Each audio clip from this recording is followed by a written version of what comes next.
Good morning, everyone. My name is Boosfay, and this is Nice Stories, where I tell you some nice stories that make you feel good, hopefully put a smile on your face, and if nothing else, remind you that there's some niceness and goodness out in the world. I've decided to start trying to begin these with a joke, and so I've got a joke for everyone today. It's one of my favorites that I love using, especially on children, because children won't say the punchline of knock-knock jokes. If you give them a knock-knock joke, they have to think it out in their head, because they believe anything they say is legally binding. And so if you have any kids around, this is a great one to use on them. It goes, knock-knock. Who's there? I eat mop. I eat mop who? Oh, gross. Disgusting. And if they don't say that, you can go ahead. Now you say, I eat mop who? And it'll get them every time.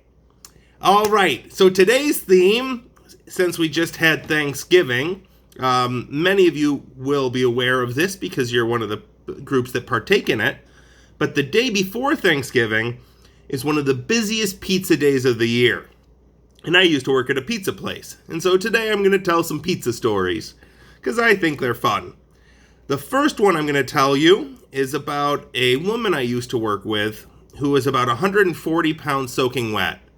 And she always claimed she could eat pizza with anyone, more than anyone. And so we would always kind of joke about having a pizza eating contest.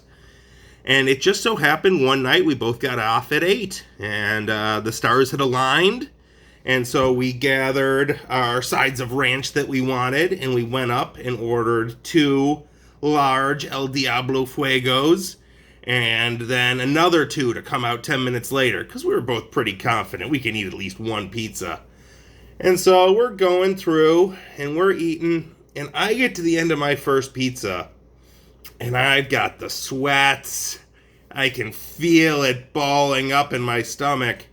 And I look across the table, and this woman isn't even deterred. She's really enjoying herself. And around the time the first pizza ended, her husband showed up.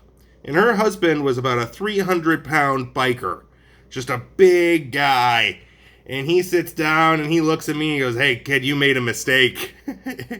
And it was around the time I had realized I made a mistake. There was no way I was going to win this. And our second round of 2 large pizzas came out. And it gave me a choice. I had 2 options. I could keep eating as much pizza as I could and still lose, or I could throw in the towel now, just be moderately discomfortable, and that's what I did. And she went ahead and ate another half of a large pizza just to get a metric on how much pizza she could eat. And so, do not judge a book by its cover. If someone tells you they can eat more pizza than you, maybe that's their thing. Maybe they're very impressive at eating pizza. The other thing that I really loved as a nice story around pizza is when I lived in Seattle at a traveler's hostel. And one day we were out in the kind of outside garden area, and we had a bunch of people who were travelers who were just kind of visiting the city, and a few of us who worked there, and we were playing King's Cup, which is a drinking game where you make rules as you go around and draw cards. And someone had been nice enough to bring a big, extra large pizza to share with everyone. So everyone had had a slice already, and there was just 2 slices left. But there was about 8 people sitting around, and no one wanted to be the one who ate more than everyone else. And so someone drew an ace, which is the card that allows you to make a rule.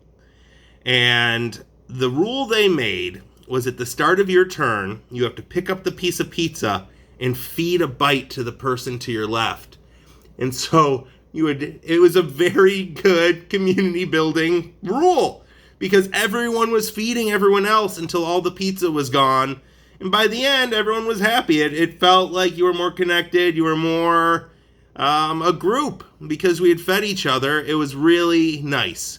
And so that's why I wanted to pick pizza for today. It's something that brings people together and is nice and warm in your belly. And if anyone else has ever been destroyed in a pizza eating contest and they want to share, or has any fun, saucy pepperoni stories that they want to tell, feel free to leave those down in the comments. Hope you're all having a wonderful day.